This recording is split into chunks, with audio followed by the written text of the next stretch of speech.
प्यारे बच्चों, हम लोग पवन दूतिका के 9वें पद्य तक पढ़ चुके थे। आज आप लोग इस पाठ के 10वें पद्य को देखें। देखे पूजा समय मथुरा मंदिरों मध्य जाना, नाना वाद्यों मधुर स्वर की मुग्धता को बढ़ाना। ध्यान दीजिए, राधिका जी पवन से कह रही हैं कि हे बहन, तुम मथुरा में रह करके अपने को इतनी सावधानी बरतना कि जब पूजा का समय हो जाए तो वहाँ मंदिरों के बीच पहुँच जाना तथा अनेक प्रकार के बाजे जो वहाँ के मंदिरों में बजते रहेंगे, उन बाजों के स्वर में अपने स्वर को मिलाकर उसकी आकर्षण को और भी बढ़ाने की चेष्टा करना, उनकी माधुर्यता को और भी बढ़ाने की कोशिश करना। कीवा लेके रुचिर तरु के शब्दकारी फलों को धीरे धीरे मधुर रव से मुग्ध हो बजाना। इसके पश्चात मंदिर के प्रांगण में जो तुम्हारे पसंद के वृक्ष हों, उन पसंद के वृक्षों के शब्द रूपी फलों को ग्रहण करते हुए अपने स्वर से अत्यंत माधुर्यता को निकालने की कोशिश करना, अपने अत्यंत मधुर स्वर को वहाँ पर उत्पन्न करने की कोशिश करना, जिससे कि जो स्वर वहाँ पर गूंजते हों वो स्वर सबके मन को आकर्षित कर लेने वाले हों, सबके मन को वशीभूत कर लेने वाले हों। तू देखेगी जलद तन को जा वहीं तदगता हो। अब आप लोग 11 नंबर का पद्य देखिए। यहाँ पर जो है राधिका जी पवन दूतिका से कह रही हैं कि जब तुम मथुरा में पहुंचेगी तो बादल के समान रंग वाले भगवान श्री कृष्ण का दर्शन तुम्हें प्राप्त होगा, या वहाँ पर जो बादल के समान मनमोहक रंग वाली छवि के हों, यह समझ लेना कि यही श्री कृष्ण हैं।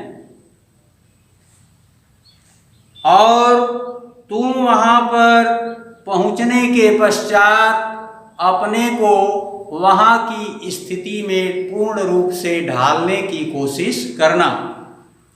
होंगे लोने नयन उनके ज्योति उत्कीर्णकारी। जब तुम्हें बादल के समान रंग वाले मनमोहक छवि वाले श्री कृष्ण दिखाई देंगे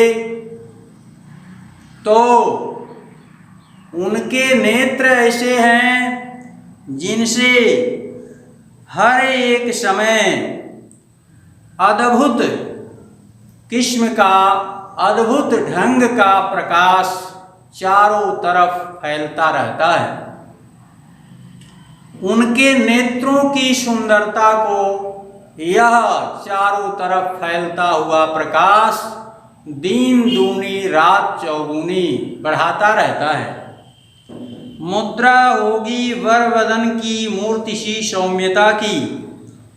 उनका जो चेहरा होगा वह चेहरा एक सुंदर मूर्ति के चेहरे के समान तुम्हें दिखाई देगा। सीधे साधे वचन उनके सिक्त होंगे सुधा से, तथा उनके मुख से निकलने वाली जो वाणी होगी, जो वचन होंगे, वो अमृत के समान अत्यंत मधुर प्रतीत होंगे, अत्यंत मधुर महसूस होंगे। अब आप लोग 12वें नंबर का पद्य देखें। नीले फूले कमल दल सी गात की श्यामता है। देखिए प्रस्तुत पद्य में राधिका जी भगवान श्री कृष्ण के सुंदर शरीर की लक्षण को यहाँ पर व्यक्त करती हैं, उनके शरीर की सुंदरता को व्यक्त करती हैं। कह रही हैं नीले फूले कमल दल सी गात की श्यामता है। जिस प्रकार से खिला हुआ नीला कमल दिखाई देता है, सबके मन को मुग्ध कर लेता है, ठीक उसी प्रकार से श्री कृष्ण की शरीर भी श्यामले रंग की है, जो सबको अपनी ओर आकर्षित कर लेती है, सबके मन को मुग्ध कर लेती है, मोहित कर देती है। पीला प्यारा वसन कटि में पहनते हैं फबीला। उनके शरीर पर पीले रंग का वस्त्र सुशोभित होता रहता है, जिसे वो कमर में बांधे रहते हैं। छोटी काली अलग मुख की कांति को है बढ़ाती, और उनके बाल की जो लटें हैं वो उनके चेहरे पर लटक लटक करके उसकी सुंदरता को चौगुनी बढ़ाती रहती हैं। सद वस्त्रों में नवल तन की फूटती सी प्रभा है। इस तरह से उत्तम वस्त्रों से विभूषित भगवान श्री कृष्ण के शरीर से चारों तरफ अद्भुत तेज युक्त प्रकाश फैलता रहता है, अद्भुत प्रकाश की अनुभूति होती है। अब आप लोग पद्य नंबर 13 देखें। सांचे ढाला सकल वपु है दिव्य सौंदर्यशाली। यहाँ पर राधिका जी भगवान श्री कृष्ण के व्यक्तित्व का वर्णन करती हैं। कह रही हैं कि जिस प्रकार से एक मूर्तिकार एक सांचे में किसी मूर्ति को ढालता है, उसमें किसी भी प्रकार की कोई खोट दिखाई नहीं देती, कोई कमी दिखाई नहीं देती। ठीक उसी प्रकार से भगवान श्री कृष्ण का पूरा शरीर है।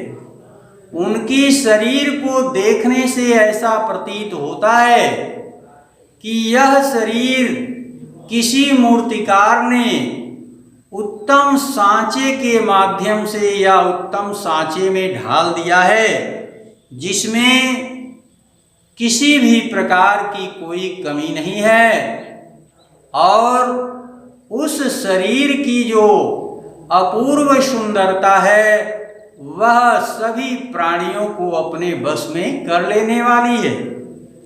शतपुष्प सी सुरभि उसकी प्राण संपोषिका है।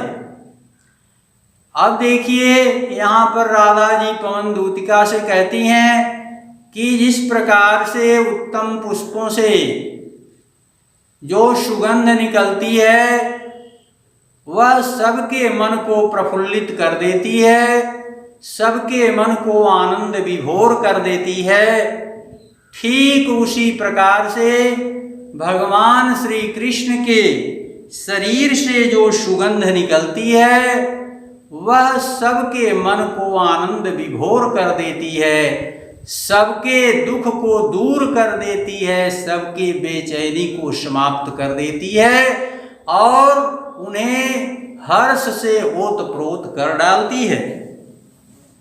दोनों कंधे वृषभ वर्षे हैं बड़े ही सजीले।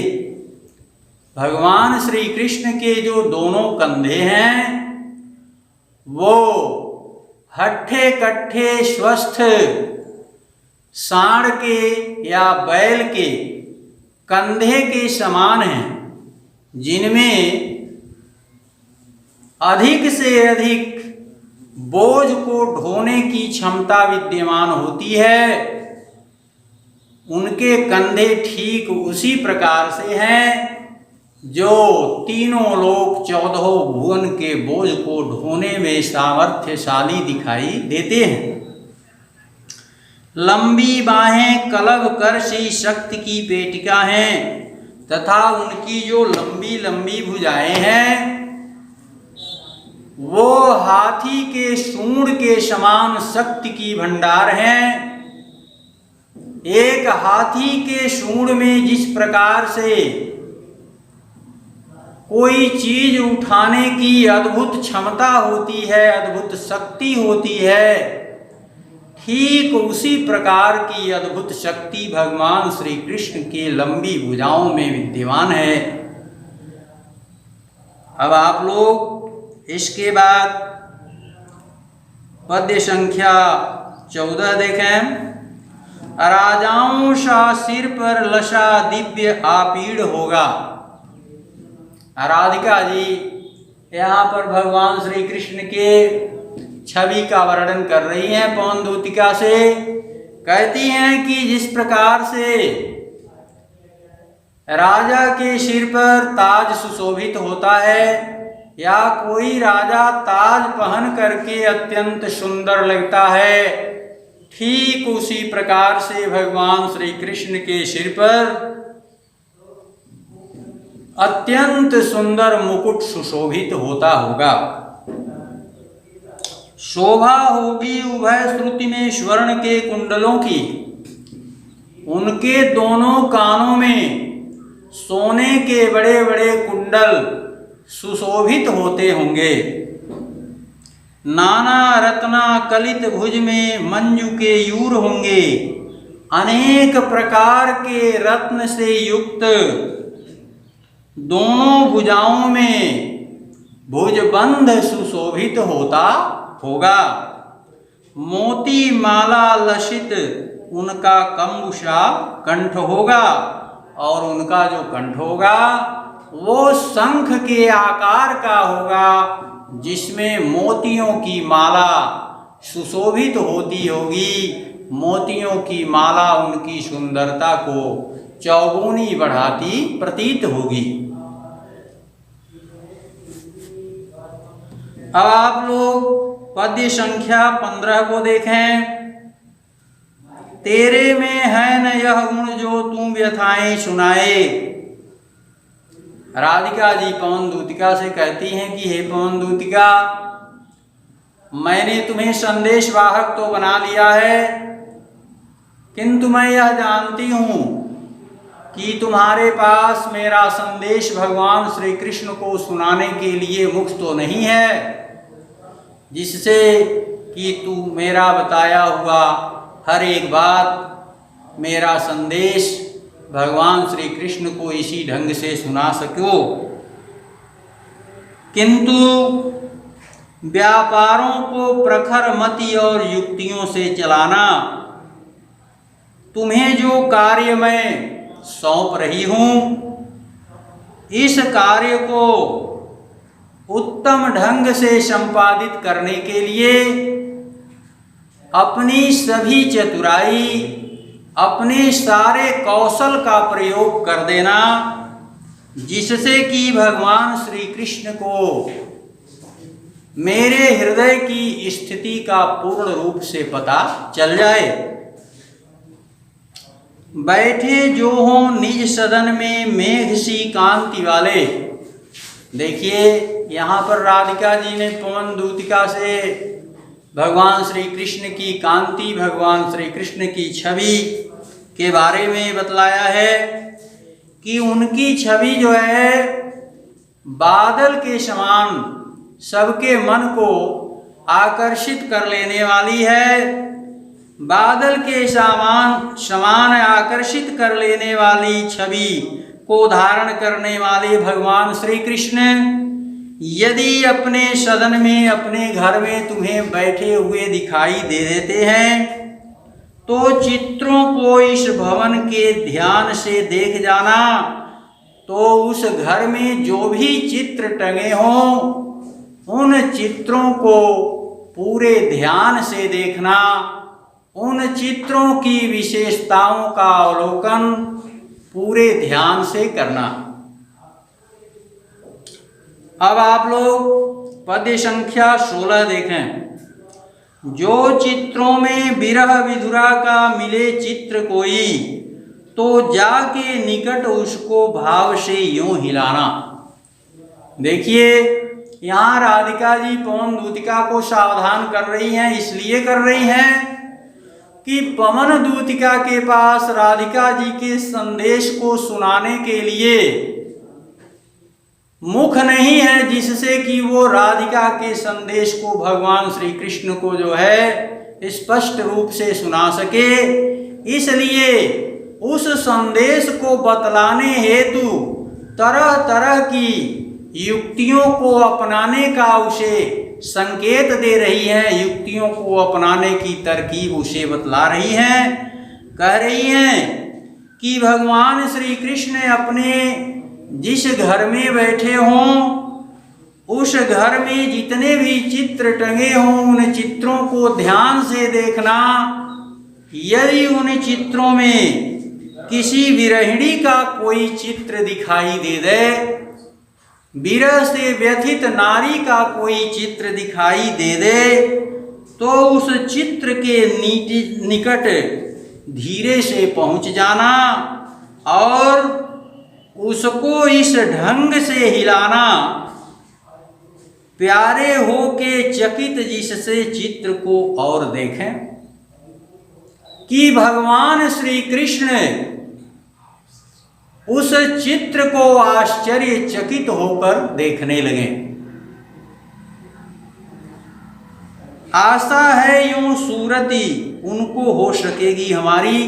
ऐसी स्थिति में मुझे उम्मीद है, मुझे आशा है, मुझे पूर्ण विश्वास है कि जब वो उस विरहिणी नारी के चित्र को देखेंगे, उस पर उनकी निगाहें पहुंचेंगी, तो अवश्य ही उनको मेरी याद आने लगेगी। और जब उन्हें मेरी याद आएगी तो मैं आशा करती हूं कि वो मुझसे मिलने की चेष्टा अवश्य करेंगे।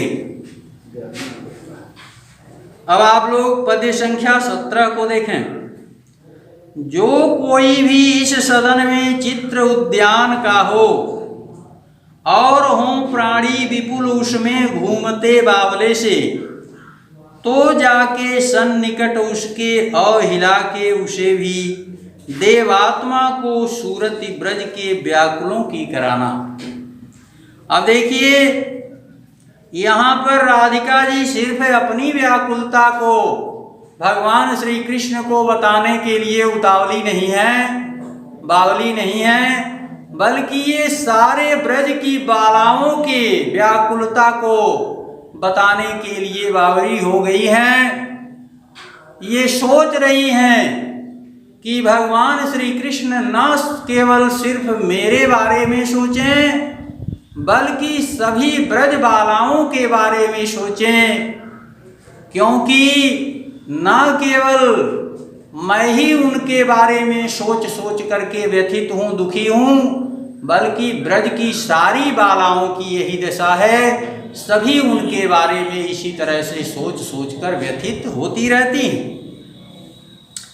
अब देखिए तो राधिका जी पवन दूतिका से कहती हैं कि जो कोई भी इस सदन में चित्र उद्यान का हो, जिस भवन में, जिस घर में भगवान श्री कृष्ण बैठे हों, अगर उस घर में किसी वाटिका का, किसी बगीचे का चित्र हो और उस बगीचे में जो रहने वाले प्राणी हों वो बावरे से घूमते हुए दिखाई देते हों, तो उस चित्र के निकट जा कर के भी उसे इस ढंग से हिलाने की चेष्टा करना, कोशिश करना जिससे कि भगवान श्री कृष्ण का ध्यान उस पर पहुंच जाए और वो जो है जितनी भी ब्रज की बालाएं हैं सबके बारे में सोचने को विवश हो जाएं। देवात्मा को सुरति ब्रज की व्याकुलों की कराना, अगर उस पर ध्यान भगवान श्री कृष्ण का पहुंच जाता है तो मुझे आशा है कि ब्रज के सभी बावरों की बावरियों की याद उनको अवश्य आएगी, और जब उन्हें इनकी याद आएगी तो इनसे मिलने के लिए वो अवश्य सोचेंगे, और जब सोचेंगे तो मुझे आशा है कि हमारा उनका मिलन अति शीघ्र होगा। अब आप लोग पद्य संख्या 18 देखें। कोई प्यारा कुसुम कुमला गेह में जो पड़ा हो, तो प्यारे के चरण पर ला डाल देना उसी को। अब पुनः देखिए आप पद्य संख्या 18, इसमें राधिका जी पवन दूतिका से कह रही हैं कि अगर उस घर में, जिस घर में भगवान श्री कृष्ण रहते हैं, यदि कोई कुम्हलाया हुआ मुरझाया हुआ सुंदर फूल दिखाई दे दे तो उस फूल को उठाकर भगवान श्री कृष्ण के चरणों पर लाकर डाल देना। यूं देना है पवन बतला फूल सी एक बाला, मलाना हो कमल पग को चूमना चाहती है। हे बहन, हे पवन, इस तरह से तू उन्हें यह बतलाने की कोशिश करना कि जिस प्रकार से इस फूल का संपर्क उस डाल से अलग हो गया जिस डाल में ये खिला हुआ था, और ये फूल मुरझा गया है, ठीक उसी प्रकार से ब्रज की जो बालाएं हैं आपसे अलग हो जाने के कारण वो सभी मुरझा गई हैं। उनके चेहरे पर खुशी की लकीर कभी भी दिखाई नहीं देती, और वो सभी बालाएं आपके कमल के समान कोमल चरणों को चूमना चाहती हैं, इनका चुंबन लेना चाहती हैं, इनका स्पर्श करना चाहती हैं।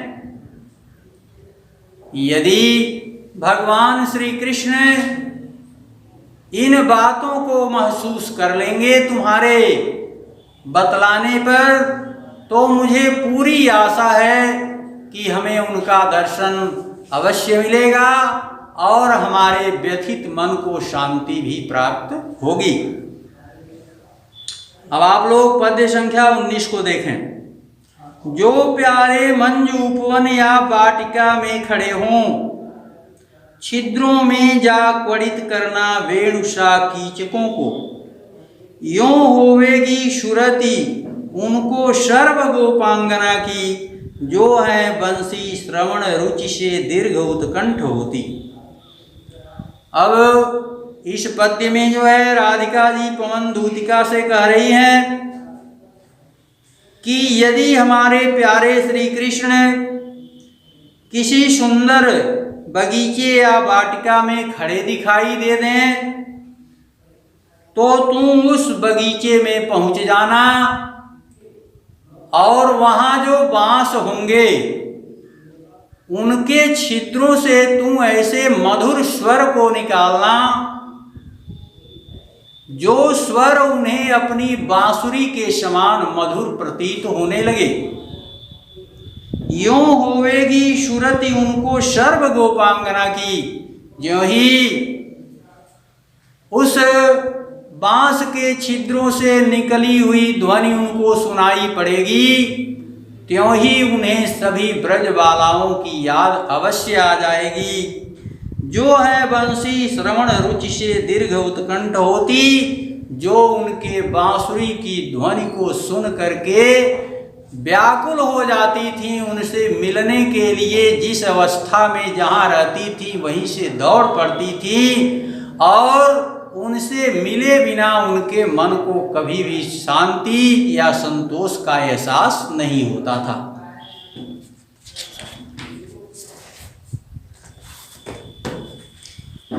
अब आप लोग पद्य संख्या 20 को देखें। लाके फूले कमल दल को श्याम के सामने ही थोड़ा थोड़ा विपुल जल में व्यग्र हो डुबाना। यहाँ पर राधिका जी पवन दूतिका से कह रही हैं कि यदि तुम्हें कहीं खिला हुआ कमल का फूल मिल जाता है तो उसे श्री कृष्ण के सामने लेती आना, थोड़ा थोड़ा विपुल जल में व्यग्र हो डुबाना और उस फूल को थोड़ा जल लेकर के बारंबार उसमें डुबाती रहना, उसमें डुबोने का काम करती रहना। यों देना है भगनी जतला एक अम्भोज नेत्रा, आंखों को हो विरह विदुरा वारी में बोरती है। इस प्रकार से हे बहन, तू उन्हें यह बतलाने की कोशिश करना कि एक कमल सी नेत्र वाली ब्रज की बाला राधिका भी ठीक इसी तरह से अपने आंखों को पानी में हमेशा या आंसू में हमेशा डुबोई रखती है। जिस प्रकार से इस कमल का कुछ भाग निरंतर पानी में डूबता हुआ दिखाई दे रहा है। अब आप लोग पद्य संख्या 21 को देखें। धीरे लाना बहन करके नीप का पुष्प कोई, और प्यारे के चपल दृग के सामने डाल देना।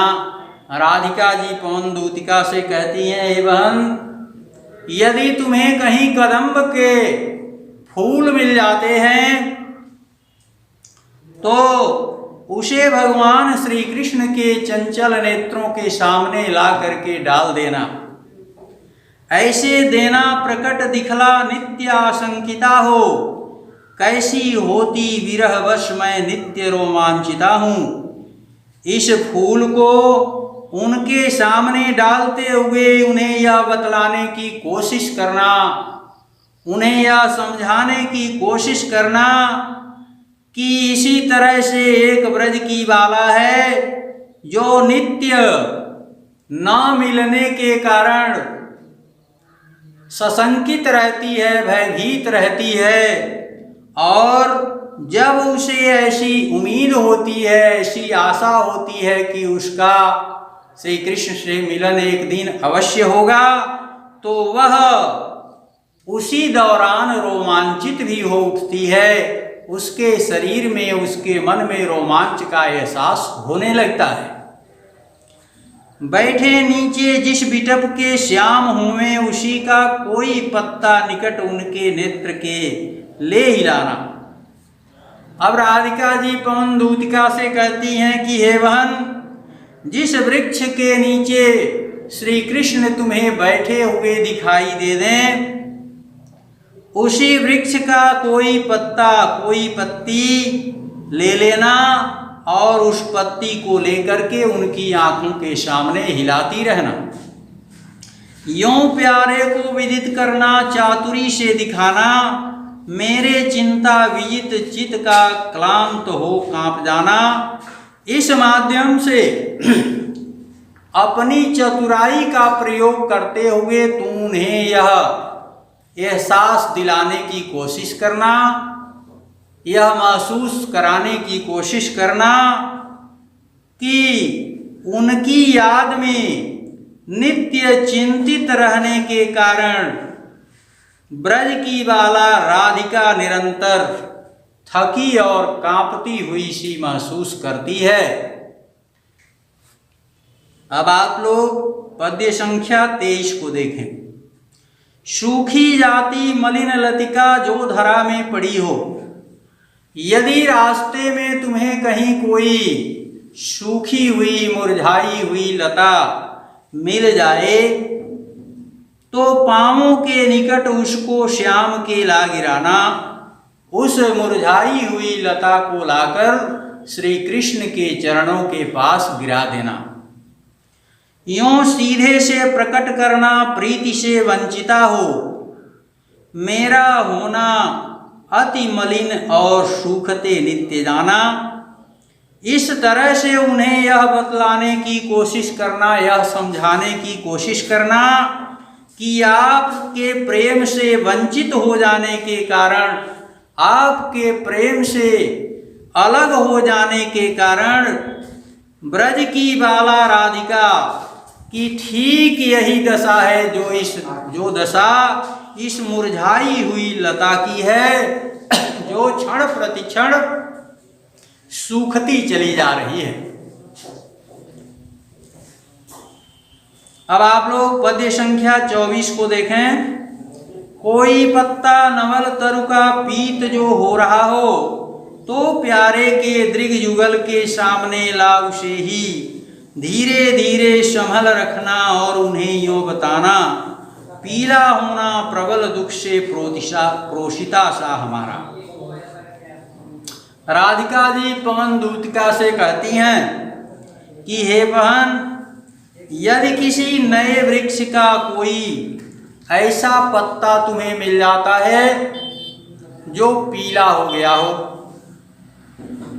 तो उस पत्ती को ले लेना और हमारे प्यारे श्री कृष्ण के दोनों आँखों के सामने उसे लेती आना, धीरे धीरे संभल रखना और उन्हें यूं बताना, संभल करके उन्हें धीरे धीरे रखती जाना और इस माध्यम से उन्हें यह बतलाने की चेष्टा करना कि जिस प्रकार से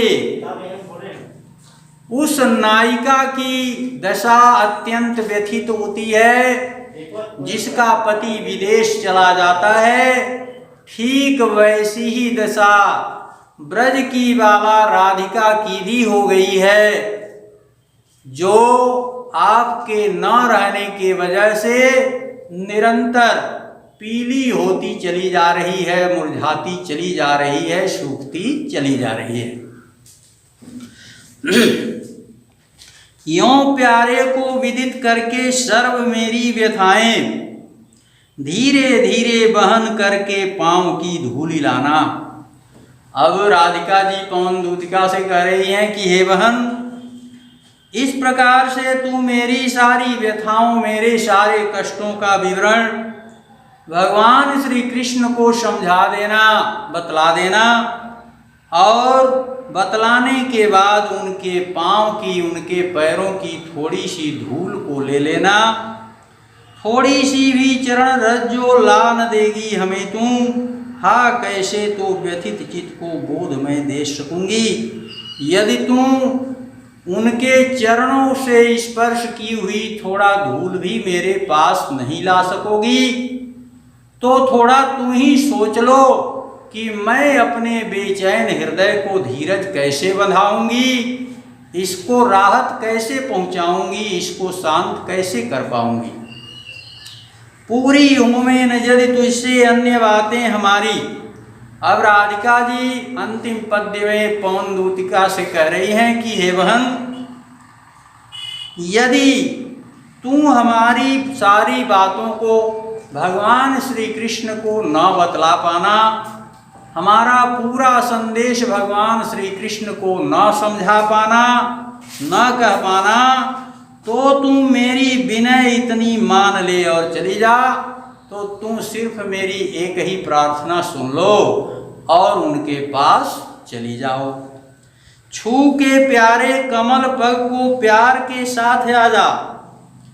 अगर तुम मेरे संदेश श्री कृष्ण को नहीं सुना सकती, नहीं बतला सकती, तो मैं तुम्हें सिर्फ इतना सा कार्य सौंप रही हूँ कि यहाँ से मथुरा पहुँच जाओ और हमारे प्यारे श्री कृष्ण के चरणों का स्पर्श कर लेना। जी जाऊंगी हृदय तल में मैं तुझी को लगा के, और जैसे ही तुम उनके चरणों का स्पर्श करके मेरे पास आएगी, मैं अपने हृदय से तुम्ही को लगा करके अपने मन को शांति दे सकूंगी, अपने मन को समझा पाऊंगी। इस तरह से आज यह पाठ समाप्त हुआ। अब इसके आगे आप लोग जो है इस पाठ की शेष व्याख्याओं को लिखेंगे। कुछ पद्यों की व्याख्या तो आप लोगों को दी जा चुकी है लिखने के लिए। अब जो शेष पद्य की व्याख्या रह गई है उसमें से जो महत्वपूर्ण पद्य हैं उनकी व्याख्या भी आप लोगों को भेज दी जाएगी।